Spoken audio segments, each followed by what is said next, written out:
अग्निपथ योजना को लेकर इस वक्त पूरे देश का सियासी माहौल काफी गर्म नजर आ रहा है। जहां सत्ता पक्ष के लोग इसका समर्थन कर रहे हैं, वहीं विपक्ष के द्वारा इस योजना का विरोध किया जा रहा है। कांग्रेस नेता कन्हैया कुमार ने इस मुद्दे पर आज प्रदेश कार्यालय सदाकत आश्रम में प्रेस कॉन्फ्रेंस का आयोजन कर सरकार पर जमकर निशाना साधा। उनका मुद्दा था अग्निपथ की बात, युवाओं के साथ विश्वासघात। कन्हैया कुमार ने कहा कि देश में जब भी राजनीतिक संकट आती है, सरकार सेनाओं को आगे कर देती है। उन्होंने कहा कि 1 रैंक 1 पेंशन की बात कही गई थी, लेकिन अग्निपथ के जरिए नो रैंक नो पेंशन केवल टेंशन वाली स्कीम केंद्र सरकार की तरफ से लागू कर दी गई। इसके साथ ही उन्होंने यह आरोप लगाया कि सेना में ठेकेदारी प्रथा को लागू करने की साजिश हो रही है, जो देश की सुरक्षा के साथ खिलवाड़ है। आइए सुनते हैं क्या कहा कांग्रेस नेता कन्हैया कुमार ने।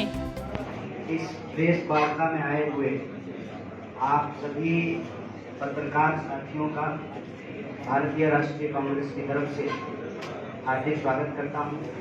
और गर्मी बहुत है, थोड़ी जो है जगह की आप लोगों को कमी महसूस हो रही है, एसी की कमी महसूस हो रही है, जो तकलीफ हुई है उसके लिए मैं क्षमा प्रार्थी हूँ।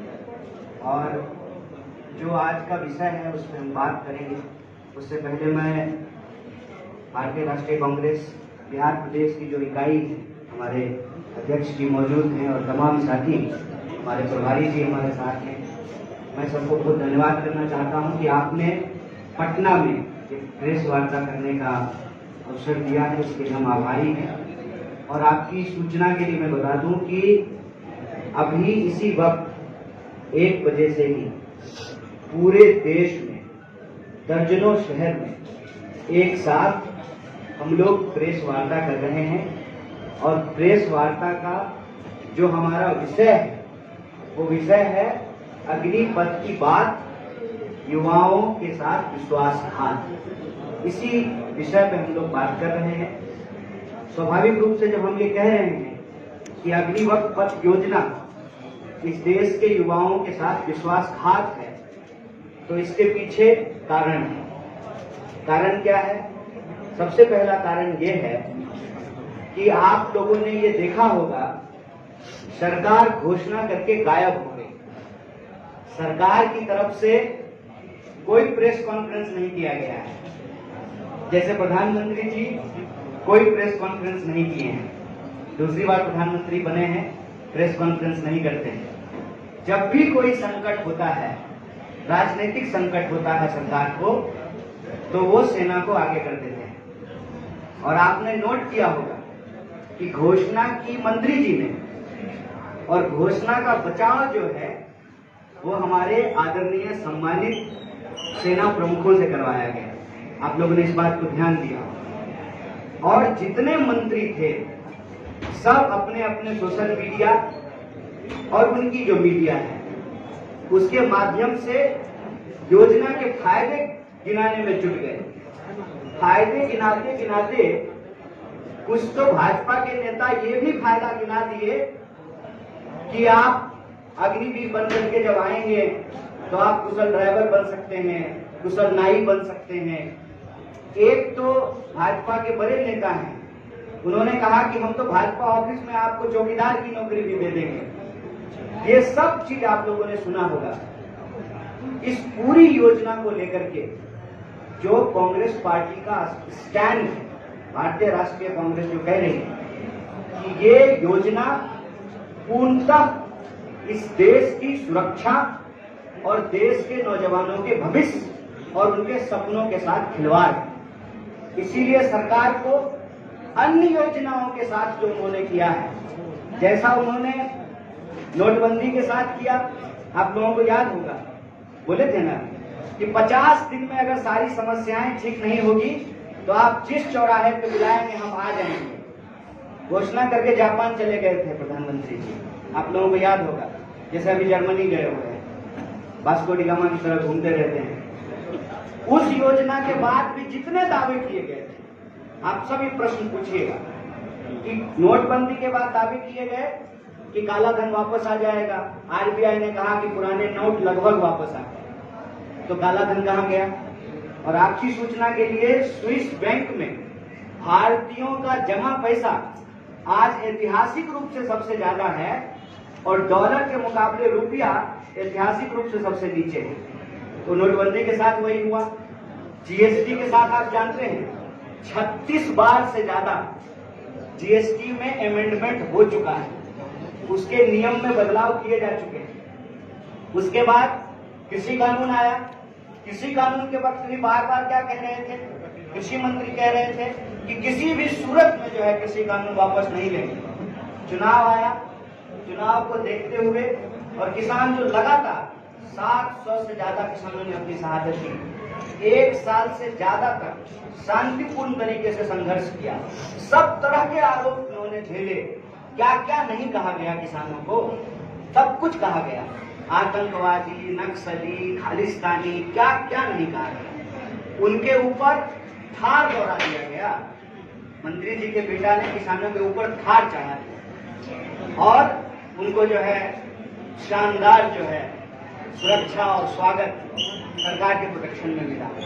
लेकिन किसान अड़े रहे कि यह गलत है और किसान आंदोलन के दबाव में कृषि कानून वापस लेना होगा। आप जानते हैं कि आज ही जिस कार्यक्रम में हमारे बाकी लोग शिरकत कर रहे हैं, इसी तरह से मजदूरों के लिए भी जो है लेबर कोड लाया गया है, जिसका मजदूर विरोध करते हैं। और ये जो अग्निपथ योजना है, उस अग्निपथ योजना के बारे में भी इस देश के नौजवानों ने अपना प्रतिरोध व्यक्त किया है। और मजेदार बात ये है कि ये कहते हैं कि जो सेवारत सेना प्रमुख हैं वो फायदे गिना रहे हैं, वो सम्मानित हैं, उनके पक्ष में हम लोग उनके विरोध में कुछ नहीं कह सकते, कहना नहीं चाहिए, क्योंकि सेना हमारे लिए सम्मान की चीज है। लेकिन आप लोगों का मैं ध्यान दिलाना चाहता हूं कि जो वेटरन्स हैं, चाहे उनको परमवीर चक्र मिला है,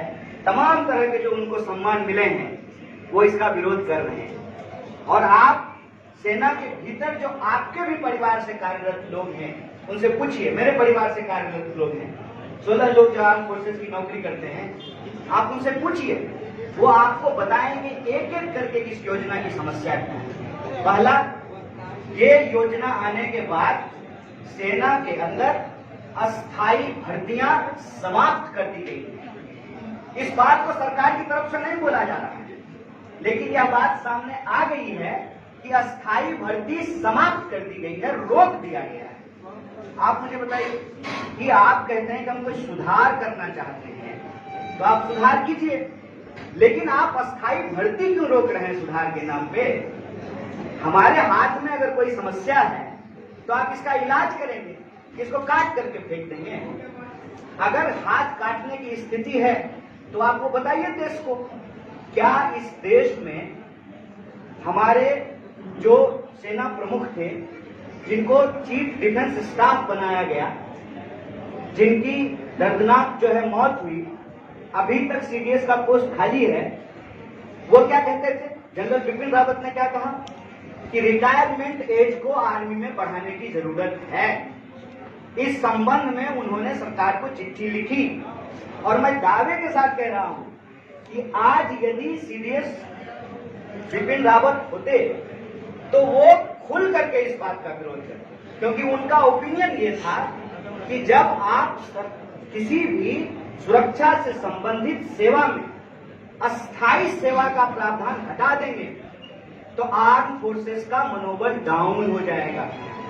आप एक बात बताइए, अपने ऊपर रख करके मैं पत्रकार साथियों से पूछता हूं, आपके जो पुराने सीनियर साथी होंगे उनसे पूछिएगा, जब सेवा की अस्थायी गारंटी होती है तब मनोबल कितना ऊंचा होता है, और जब टर्मिनेट करने का तलवार आपके सर पे लटक रहा हो तो काम करने का क्या प्रेशर होता है। आप चाहते हैं कि सुधार हो, तो सुधार के पक्ष में तो कांग्रेस पार्टी भी रही है। आप लोगों को मैं बता दूं कि short service commission Congress party लेकर के आई, और जो हमारे वेटरन्स हैं, जो सेवानिवृत्त हैं, हमारे सेना के अधिकारी हैं, सेना के जवान हैं, उनके लिए स्पेशल कमीशन जो है डॉक्टर मनमोहन सिंह की सरकार के दौरान बनाया गया। और प्रधानमंत्री जब आए तो उन्होंने कहा कि और सुधार की जरूरत है, और उन्होंने कहा 1 रैंक 1 पेंशन हम लागू करेंगे। ये प्रधानमंत्री जी की भाषा है। और 1 रैंक 1 पेंशन को समाप्त करके 9 रैंक 9 पेंशन कर दी। 9 rank 9 pension, only tension. Tension किसको? जो नौजवान इस देश के लोगों को अपनी सेवा देना चाहते हैं, जो अपनी देशभक्ति की भावना को, इस देश के लिए सर्वोच्च बलिदान की भावना रखते हैं, उनके सपनों को कुचला जा रहा है, फायदा गिनाया जा रहा है। फायदा क्या है कि देखिए, आप भरी जवानी रिटायरमेंट हो जाएंगे। भरी जवानी रिटायर होने के फायदे गिनाए जा रहे हैं। आप सोचिए कि घर में मान लीजिए कि पिताजी को अस्थायी नौकरी है, तो माताजी कहेंगी कि पति से पहले बेटा रिटायर होकर के आ गया है। और 4 साल क्यों, 3 साल क्यों नहीं, 5 साल क्यों नहीं? ये 4 साल वैसे ही रैंडम नंबर है कि एक दिन जो है रक्षा मंत्री जी को सपने में आया और उन्होंने कहा 4 साल। 5 साल क्यों नहीं? 4 साल इसलिए कि तमाम तरीके के नौकरी के जो आपके फायदे होते हैं, जो इस देश में एक्ट बना हुआ है, उससे ये योजना बाहर हो जाएगी। आपको ग्रेच्युटी नहीं मिलेगी, आपको तमाम तरह की दूसरी सुविधाएं नहीं मिलेगी। और आपको मैं याद दिला दूं, पहली बार जब योजना घोषित की गई थी तो टीए का भी बात नहीं किया गया था। जब विरोध होना शुरू हुआ तो आनंद में जो है 2 अमेंडमेंट लाए गए। मतलब योजना आई ही है, 2 अमेंडमेंट हो चुका है। तो ये लोग इस योजना को लेकर के कितना गंभीर हैं, इस बात को आप समझ लीजिए। कह रहे हैं वॉरफेयर बदल गया है, हमको एवरेज एज जो है वो घटाना है। आप हमको एक बात बताइए, हमने जो है, हमारी सेना ने बड़े बड़े वॉर जीते हैं ना, इसी सेना से। भारत की सेना ने तमाम वॉर जीते हैं और जितना प्रमुख सम्मान है, क्या वो 30 वर्ष से ज्यादा या 30 वर्ष के लोगों को नहीं मिला है? तर्क क्या है? असल जो बात है छुपा रहे हैं देश। तर्क ये है कि हमारे देश के बजट में सबसे प्रमुख बजट होता है डिफेंस का।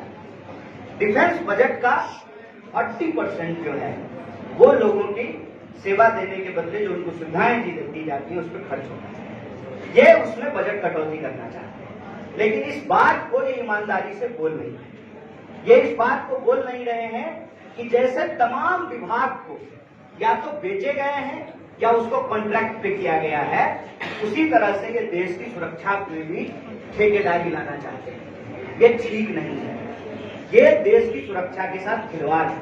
इसीलिए भारतीय राष्ट्रीय कांग्रेस इस देश के नौजवानों की उस भावना के साथ खड़ी है कि भारतीय सेना के अंदर इस तरह से ठेकाकरण की शुरुआत करना ठीक नहीं है। यह देश की सुरक्षा के साथ खिलवाड़ है और देश के नौजवान जो संघर्षरत हैं, उनके संघर्षों के साथ हम कंधे से कंधा मिलाकर खड़ा हैं। यही एक बात कहना चाहते हैं कि कोई भी आंदोलन अगर सत्य और अहिंसा के रास्ते पर चला है तो उसकी जीत हुई है। उसमें अगर किसी भी और चीज का इस्तेमाल होता है उससे आंदोलन बदनाम हो।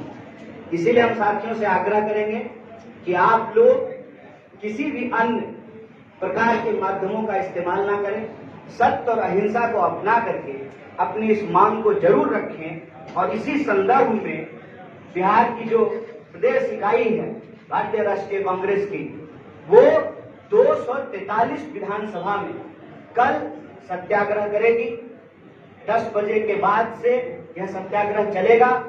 मैं तमाम अपने नौजवान साथियों से यह आग्रह करता हूं कि शांतिपूर्ण तरीके से इस सत्याग्रह में अपने न्याय के लिए आप शरीक होइए, शामिल होइए। और मैं पत्रकार साथियों से यह आग्रह करूंगा कि आप अपना सवाल बेशक पूछें, मैं अपने वक्तव्य को यहाँ विराम दूंगा। आग्रह यही है कि आज का यह जो प्रेस कॉन्फ्रेंस है पूरी तरह से अग्निपथ पर केंद्रित है।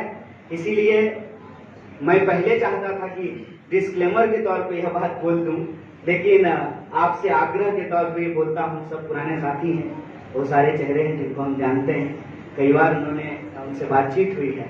तो आप इससे संबंधित जो भी आपके प्रश्न हैं आप जरूर पूछें। आपके सवाल आमंत्रित हैं, आप इस प्रेस वार्ता में आए आप तमाम लोगों का बहुत बहुत धन्यवाद, बहुत बहुत शुक्रिया। कांग्रेस पार्टी के पास इसका समाधान क्या है?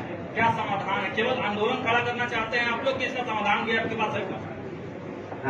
मेरे ख्याल से साथी हमने अपने संबोधन में ही इस बात को स्पष्ट कर दिया है कि सबसे पहले हम चाहते हैं कि सरकार यह जो एक अगंभीर योजना लेकर के आई है, जो युवाओं के सपनों के खिलाफ है, जो युवाओं के भविष्य के साथ धोखा है, विश्वासघात है,